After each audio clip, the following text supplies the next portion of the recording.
ने स्पष्ट किया है कि एथेनॉल और डीजल के मिश्रण को अनिवार्य करने की कोई योजना नहीं है। यह बयान उन अटकलों के बाद आया है जिनमें कहा जा रहा था कि सरकार जल्द ही एथेनॉल डीजल मिश्रण को अनिवार्य कर सकती है। सरकारी अधिकारियों ने कहा कि वर्तमान में ऐसी कोई योजना नहीं है और इस विषय पर विचार जारी है। सरकार का यह निर्णय उद्योग और उपभोक्ताओं दोनों के लिए राहत भरा। केंद्रीय मंत्री ने युवाओं से अपील की है कि वे 2047 तक विकसित भारत लक्ष्य को प्राप्त करने के लिए अपनी जिम्मेदारी निभाएं। उन्होंने कहा कि देश को विकसित बनाने के लिए युवाओं की सक्रिय भागीदारी आवश्यक है। मंत्री ने युवाओं को शिक्षा, तकनीक और नवाचार में अग्रणी बनने के लिए प्रेरित किया। इस अपील का उद्देश्य देश के विकास में युवाओं की भूमिका को महत्वपूर्ण बनाना है। युवाओं से देश के लिए योगदान देने का आह्वान। BH नंबर प्लेट वाले वाहन मालिकों के लिए नई नियमों के तहत अब 14 साल का टैक्स एकमुश्त भुगतान करना अनिवार्य कर दिया गया है। यह नया नियम वाहन मालिकों के लिए महत्वपूर्ण है क्योंकि इससे टैक्स प्रक्रिया में बदलाव आएगा। ऑनलाइन आवेदन की प्रक्रिया भी जारी की गई है जिससे वाहन मालिक आसानी से टैक्स भुगतान कर सकें।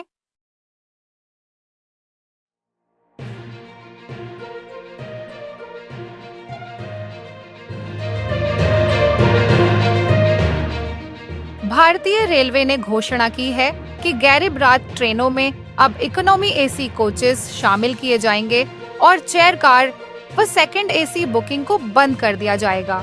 यह कदम यात्रियों को बेहतर और सस्ते यात्रा अनुभव प्रदान करने के लिए उठाया गया है। इकोनॉमी AC कोचेस में यात्रियों को अधिक सुविधाएं मिलेंगी और यात्रा अधिक आरामदायक होगी। इस सुधार से रेलवे सेवाओं में गुणवत्ता।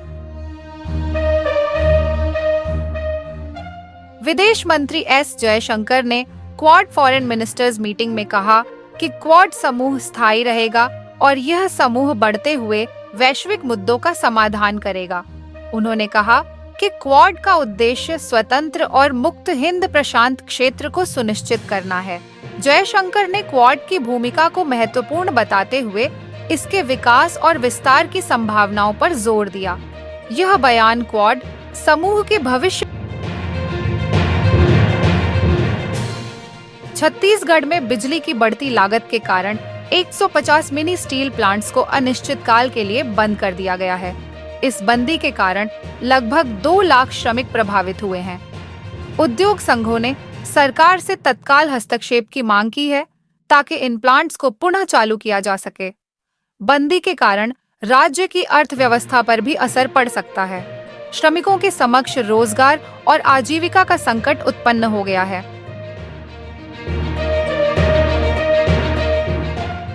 अदानी टोटल गैस ने Q1 के परिणामों की घोषणा की है जिसमें नेट प्रॉफिट में 15% की वृद्धि दर्ज की गई है।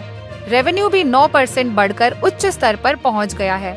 कंपनी के इस प्रदर्शन से निवेशकों में सकारात्मकता आई है। अदानी टोटल गैस ने अपने संचालन में सुधार और विस्तार की योजनाओं पर भी जोर दिया है। इस वृद्धि का श्रेय कंपनी की मजबूत रणनीतियों और बाजार मांग में वृद्धि को दिया जा रहा है।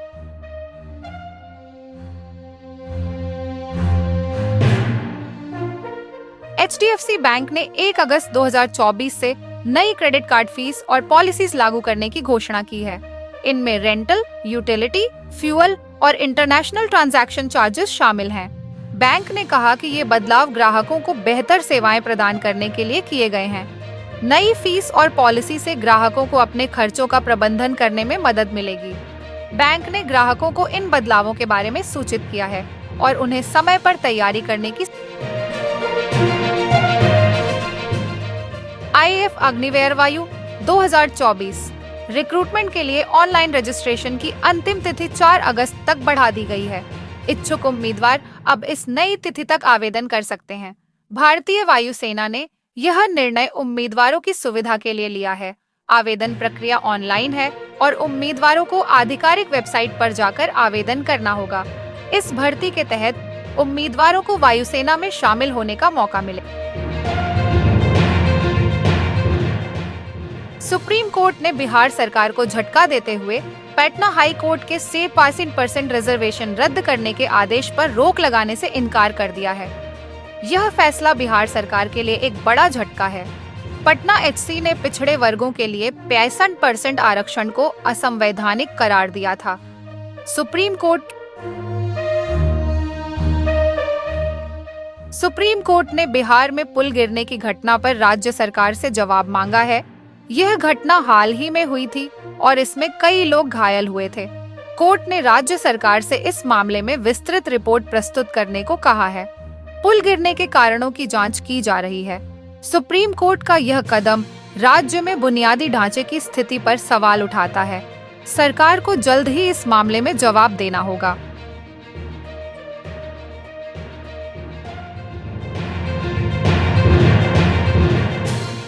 शिक्षा मंत्रालय ने कक्षा 6 से 8 तक के छात्रों के लिए बैगलेस डेज की गाइडलाइंस जारी की हैं। इन गाइडलाइंस का उद्देश्य छात्रों को तनाव मुक्त और रचनात्मक शिक्षा प्रदान करना है। बैगलेस डेज के दौरान छात्रों को किताबों के बजाय प्रायोगिक और रचनात्मक गतिविधियों में शामिल किया जाएगा।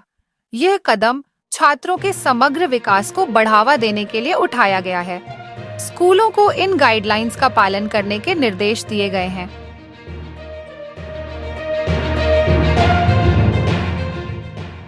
विशेषज्ञों ने कहा है कि बाघों की संख्या बढ़ाने के लिए विशेषज्ञों की मदद जरूरी है। उन्होंने कहा कि बाघों के संरक्षण और उनकी संख्या बढ़ाने के लिए वैज्ञानिक दृष्टिकोण अपनाना होगा। बाघों के प्राकृतिक आवास को सुरक्षित रखना और उनके शिकार को रोकना महत्वपूर्ण है। विशेषज्ञों ने सरकार से इस दिशा में ठोस कदम उठाने की अपील की है।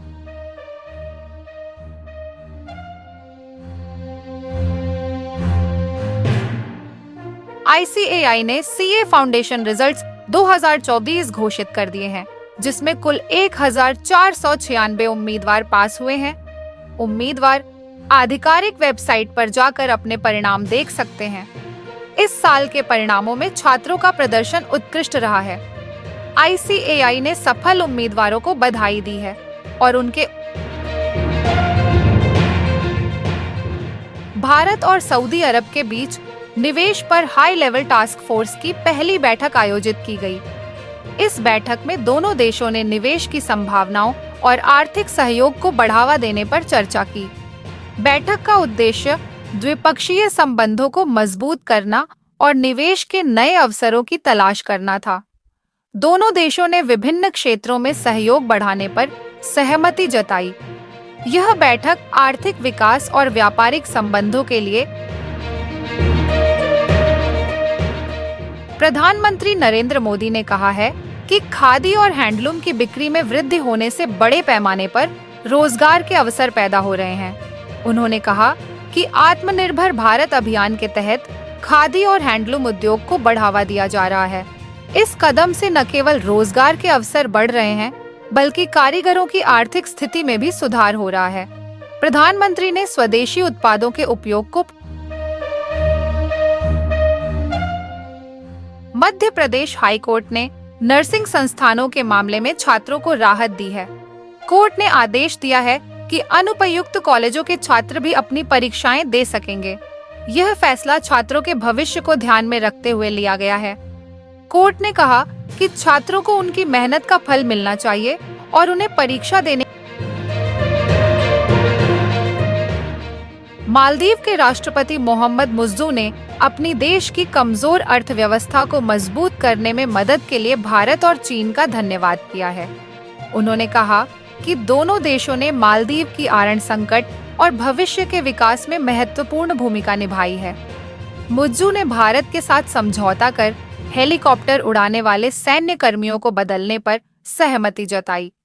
चीन ने भी आरण भुगतान को 5 साल के लिए स्थगित करने की मंजूरी दी है। हिमाचल प्रदेश के मनाली में बादल फटने से NH3 का एक हिस्सा बंद हो गया है।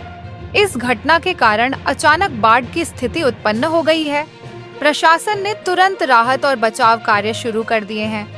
स्थानीय लोगों को सुरक्षित स्थानों पर पहुंचाया जा रहा है। मौसम विभाग ने अगले कुछ दिनों में और बारिश की संभावना जताई है। इस घटना से यातायात और जनजीवन प्रभावित हुआ है।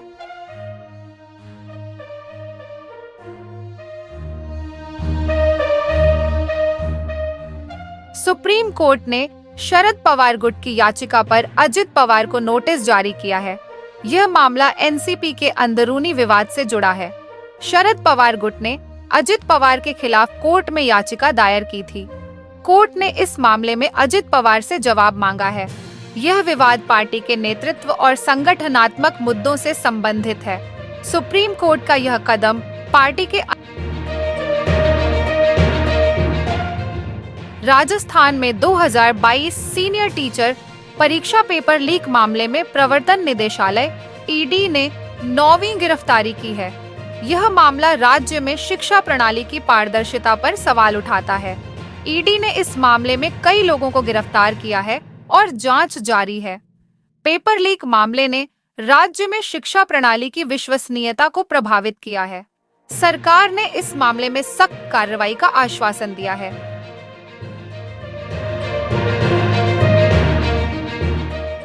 हिमाचल प्रदेश सरकार ने शराब लाइसेंस पर ओवरचार्जिंग के मामले में सख्त कदम उठाते हुए 1 लाख रुपए का जुर्माना और लाइसेंस रद्द करने का आदेश दिया है।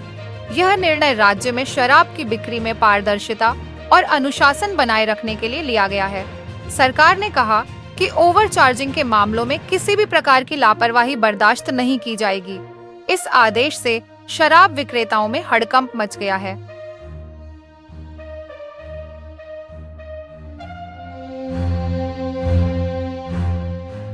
भारतीय मौसम विभाग आईएमडी ने गुजरात और पश्चिम मध्य प्रदेश के लिए रेड अलर्ट जारी किया है। इन क्षेत्रों में भारी बारिश की संभावना है। आईएमडी ने कहा कि अगले कुछ दिनों में मध्य भारत में बारिश जारी रहेगी। प्रशासन ने लोगों को सतर्क रहने और सुरक्षित स्थानों पर जाने की सलाह दी है। भारी बारिश के कारण बाढ़ और जलभराव की स्थिति उत्पन्न हो सकती है।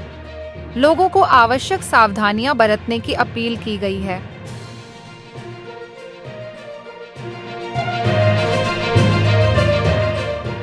गुजरात के कई हिस्सों में भारी बारिश हो रही है और भारतीय मौसम विभाग आईएमडी ने इन क्षेत्रों के लिए ऑरेंज अलर्ट जारी किया है। आईएमडी ने कहा कि अगले कुछ दिनों में इन राज्यों में और अधिक बारिश की संभावना है।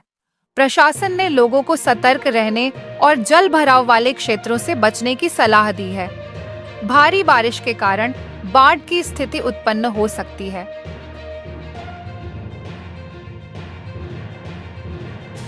सफरनीकरण की शिकायतों के बाद अकाल तख्त ने निशान साहिब फ्लैग के लिए सांतिक और ब्लू रंग अनिवार्य कर दिया है। यह निर्णय धार्मिक ध्वज के रंगों को मानकीकृत करने के उद्देश्य से लिया गया है। अकाल तख्त ने कहा कि यह कदम सिख परंपराओं और मर्यादाओं को बनाए रखने के लिए महत्वपूर्ण है। धार्मिक समुदाय ने इस फैसले का स्वागत किया है और इसे धार्मिक